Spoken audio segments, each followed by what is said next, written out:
প্রায় 1 কিলোমিটার সমান পুকুর ও তার আশপাশের এলাকা সাজানো হয় চোখ ধাঁধানো আলোকসজ্জায়। শ্রী শ্রী লোকনাথ ব্রহ্মচারীর তিরোধান দিবস উপলক্ষে বরিশালের গৌরনদী উপজেলায় উৎসবমুখর পরিবেশে মঙ্গলবার শুরু হয়েছে 5 দিনব্যাপী লালন উৎসব ও সাংস্কৃতিক অনুষ্ঠান। মেদাকুল শ্রী শ্রী লোকনাথ ব্রহ্মচারীর আশ্রমে সন্ধ্যা থেকে মধ্যরাত পর্যন্ত চলে এই আয়োজন। এতে অংশ নেন খ্যাতিমান কণ্ঠশিল্পী নকুল কুমার বিশ্বাস, কুষ্টিয়া লালন একাডেমি এবং মাদারীপুর ও বরিশাল জেলার বিভিন্ন শিল্পীরা। তাদের পরিবেশন করা সঙ্গীতে মুগ্ধ হন দর্শক শ্রোতারা।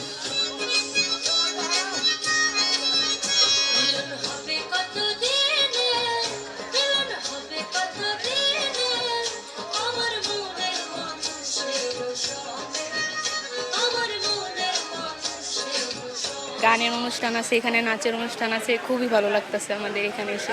পুকুরের ভিতরে অনেক সুন্দর সাজানো হয়েছে, ভিতরে একটা ব্রিজ আছে, তো প্রতি বছরই প্রায় আসা হয়। পরিবারের সবাই মিলে অনেক আনন্দ ফুর্তি করি, অনেক কেনাকাটা করি। আমি আশা করি প্রতি বছরই যেন এই আনন্দ বজায় থাকে। আমরা লালন সঙ্গীত শুনলাম এবং বিভিন্ন ধরনের নৃত্য, মনোমুগ্ধকর নৃত্য আমরা উপভোগ করলাম। খুবই চমৎকার আয়োজন। মানুষের মাঝে লালন চর্চা পৌঁছে দিতেই এ গান পরিবেশন করে বলে জানান অনুষ্ঠানে অংশ নেয়া শিল্পীরা। এরকম আয়োজন হলে খুবই ভালো লাগে আমাদের শিল্পীদের কাছে।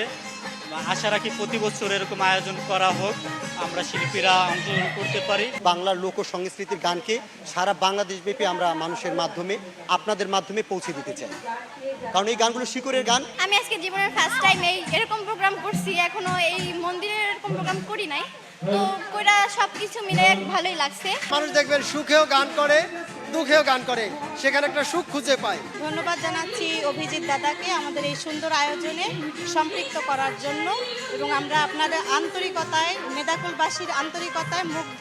প্রত্যন্ত অঞ্চলে এরকম যে জাঁকজমকপূর্ণ একটি অনুষ্ঠান হতে যাচ্ছে এবং সেখানে আমি আজকে সিঙ্গার, এই জন্য আমি খুবই প্রাউড ফিল করছি এবং আমার ভীষণ ভীষণ ভালো লাগছে। এরকম সাংস্কৃতিক মনা এবং সাংস্কৃতিক সেবী মানুষ আরও বেশি আমাদের সমাজে সামনে এগিয়ে আসা উচিত, আমাদের বাঙালি সংস্কৃতিকে বাঁচিয়ে রাখার জন্য।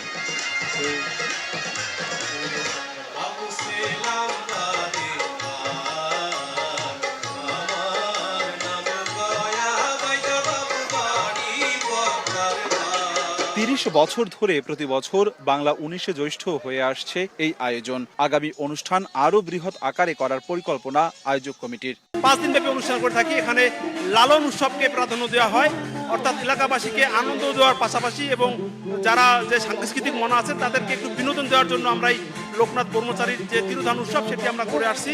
লোকনাথ বাবার আসলে এটি হচ্ছে তিরোধান, মানে হচ্ছে তার মৃত্যুবার্ষিকী, এটি ধুমধাম করে যেতে বলেছেন, সেইভাবে আমরা তার একজন ভক্ত হিসাবে আমরা প্রায় 30 বছর যাবৎ আমাদের এই মেদাকুল গ্রামে এই লোকনাথ বাবার অনুষ্ঠান করে আসছি। অনুষ্ঠানকে ঘিরে নিরাপত্তা ব্যবস্থা নেয় আইন শৃঙ্খলা রক্ষাকারী বাহিনী। একতা লোকনাথ সংঘের আয়োজনে মঙ্গলবার শুরু হওয়া এই উৎসব চলবে আগামী শনিবার পর্যন্ত। অপূর্ব অপু, সময় সংবাদ, বরিশাল।